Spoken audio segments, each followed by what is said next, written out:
Today we're going to learn a song in 5/4, and the song we're going to learn is Overcast by me. And you're probably like, what kind of ego trip are you on, man, teaching us a song that you wrote? Well, I'm on the best kind of ego trip, a Sean Daniel ego trip, but we are learning this for a couple different reasons. One of which it's got some cool chord voicings that you may not have used before. It's just kind of fun to play, and also because I'll probably forget how to play this song, so it's nice to have a reference to reteach myself how to do it.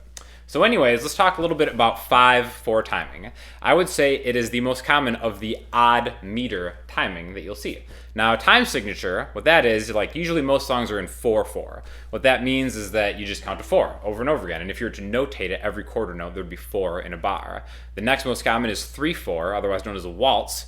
In that case, there's 3 counts in a bar, and 5 is probably the most common odd one, which you still don't hear a whole lot, but it's really valuable to help your counting, right? So for whatever reason, it's really hard to count to 5 over and over again as a musician while you're playing something. So we're going to talk a little bit about how to break that up, right? So first of all, let's get to the first chord. It starts with an A major 6, right? And I guess if you haven't heard it, the whole thing kind of goes like this.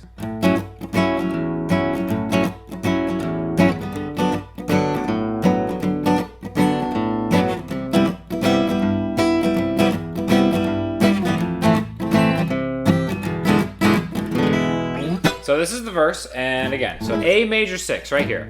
We're going to start with your middle finger on the A, and I'll put the chord voicing up here, but your pointer finger is going to be on 4D, your pinky is on 6G, and your ring finger is on 5 on the B string, right? So it's kind of if you've never played this chord voicing before, it is kind of like a weird shape that you won't see in a lot of different songs, but it's a really good one to learn, right? And just to kind of show you, I'm playing it with a pick. You could easily do this with your fingers, but what we're going to do is I'm going to strike the root note of the chord. So in this case, it's the E string with the pick. Play the chord by itself dynamically, and then alter the root note. So I want to kind of talk about how I'm altering the root note. What I'm doing is I'm going from the root note to its 5th, right? So A, if A is 1, A, B, C, D, E, E is its 5th. And you notice this as like a pattern throughout the song, right? So if I were to take the 5th of an A, I could just open it up and hit the E string, right? Now the strumming, I think, is the most important thing, and this is where the whole lesson of 5/4 comes in, counting to 5. I think before, some people can count to 5 really easily. I had a hard time when I first started doing it. To me, it was better to count to 3 and 2 alternatively, which adds up to 5, right? So the way I'm playing it is 1 and 2 and 3, 1, 2. You could easily count it just like 1 and 2 and 3, 4, 5, 1 and 2 and 3, 4, 5. What I'm doing is I'm getting on the 1, the root note, on the and, I'm kind of upstroking the chord, 1 and 2, I'm muting the 2. So you can either omit it like 1 and 2 and 3, 4, 5, or you can just kind of mute it like a deadened mute. I'm like taking the pressure off my left hand. I'm not leaving the chord because then I'd have to reform that weird chord anyways. I'm just kind of taking the pressure off it to get a dead sound when I hit it with my pick. So 1 and 2 and 3, 1 and 2 and 3, 4, 5. So if you notice it, I'm going 1 and 2 and 3. So on the 3, on the downstroke, I'm getting the chord again. 1 and 2 and 3, 4. On the 4 is when I open up to the 5th, right? The 5th of the root note, which is E. 1 and 2 and 3, 4, 5. And then I'm getting that chord again, right? 1 and 2 and 3, 4, 5. 1 and 2 and 3, 4, 5. So that's 2 times I did it. Now I'm going to switch to a strange voicing of a B minor, right? Most of you probably know B minor as this right here. But we're going to take this part where your pointer finger isn't, but we're going to throw it down to make an inversion where the root note is actually the D, right? So now I'm thinking of the D as kind of my root note, even though it's like a B minor inversion. Same thing applies. 1 and 2 and 3. Once I get to the 4th, I'm going to open it up to hit the 5th of what a D is. D, E, F, G, A, right? So I'm on the A string, so I can just open up that string. 1 and 2 and 3, 4, 5. 1 and 2 and 3, 4, 5. Okay, so we have A major 6. 1 and 2 and 3, 4, 5.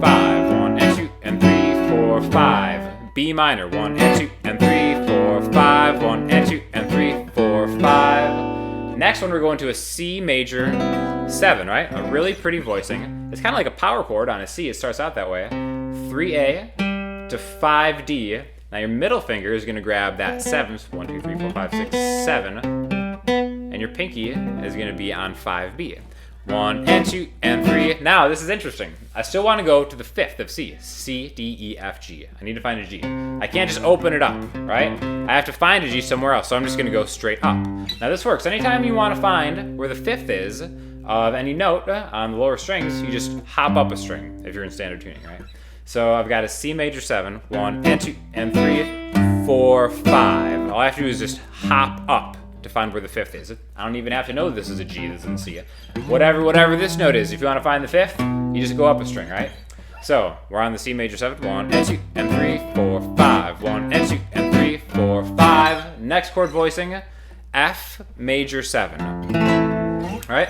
If you've never used this major 7 voicing before, it's kind of like an A minor chord, but you're holding the 1st fret down too.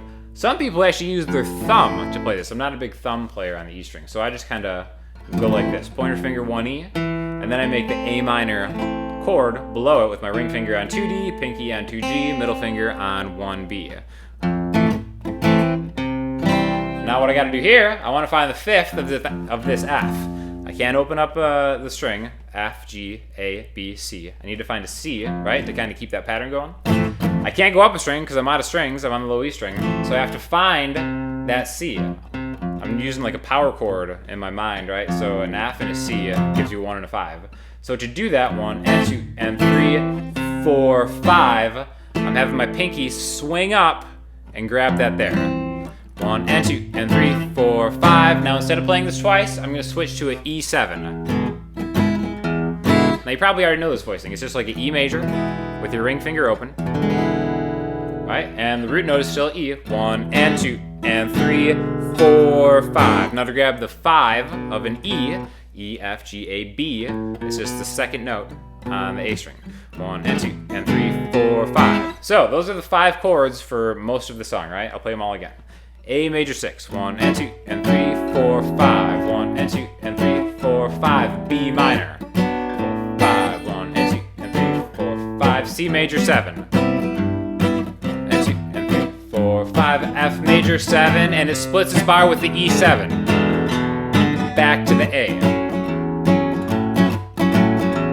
Now, this actual way to play, there's a lot of different ways to play a 5/4. This is kind of like if you ever heard the song Take 5 by Dave Brubeck, he actually stole this rhythm from me like 80 years ago. It's kind of like that. 1 and 2, 3, 1, 2, 1, 2, 3, 1, 2.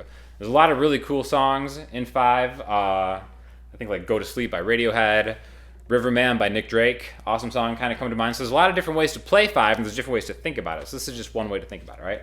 So those are all the verse chords. We're gonna get into the chorus now, and it's pretty easy because we're just gonna add one chord, and it's a chord you may already know, right? So it's a G7, right? But I'm gonna play the bar chord version of a G7 right here, and I'll put the chord shape up there too, right? Exact same thing. We're gonna do the same strumming pattern, but I'm gonna grab the 1 and the 5. The 5 of G, G, A, B, C, D is a D right there, right? So 1 and 2 and 3, 4, 5, C major 7, just like the first time, F. Now we're gonna change something a little bit different on the F right here, right? So we did 1 time each on G and C. 1, 2, 3, 4, 5. 1, 2, 3, 4, 5. 1, 2, 3, 4, 5. 1, 2, 3, 4, 5. So I played a full bar of 5 on the F, just like we did it in the verse. And then I played 3 more. 1, 2, 3, 4, 5. And I kind of used those last 2 beats of that 5 to bring us back into position to play.